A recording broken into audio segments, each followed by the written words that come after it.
என் அன்பான மகனே, என் அன்பான மகளே, நீ இந்த நேரத்தில் இந்த வார்த்தையை கேட்கிறாய் என்றால் அது ஒரு சாமானிய விஷயம் இல்லை.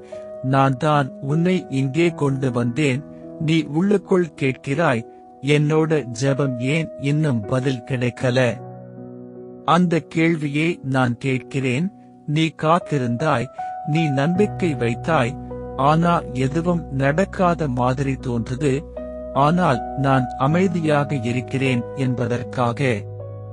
நான் வேலை செய்யலன்னு நினைக்காதே, நான் உனக்காக பின்னால வேலை செய்து கொண்டிருக்கிறேன்.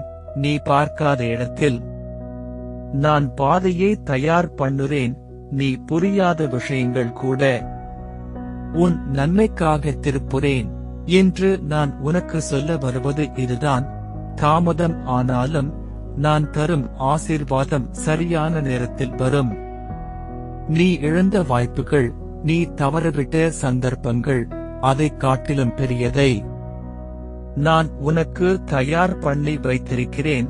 நீ சோர்ந்து போகாதே, நம்பிக்கை கைவிடாதே. உன் கண்ணீர் வீணாக போகாது. அது உன் அதிசயத்துக்கான விதை.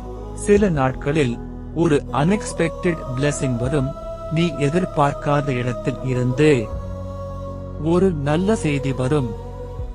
அது உன் வாழ்க்கையை மாற்றும். இன்று என்னிடம் இப்படி சொல்லு, இயேசுவே, நான் காத்திருக்கிறேன். உம் நேரத்தை நம்புகிறேன். நான் உன்னை ஏமாற்ற மாட்டேன். நீ என் பிள்ளை. நான் உன்னை உயர்த்தப் போகிறேன். நம்பிக்கை வை. அதிசயம் நெருக்கத்தில் இருக்கிறது. ஆமென். இந்த ஜெபம் உங்களுக்கு பிடித்திருந்தால் லைக் பண்ணு, ஷேர் பண்ணி இன்னொருவருக்கு அனுப்பு. சப்ஸ்கிரைப் பண்ண மறக்காதே. ஆமென்.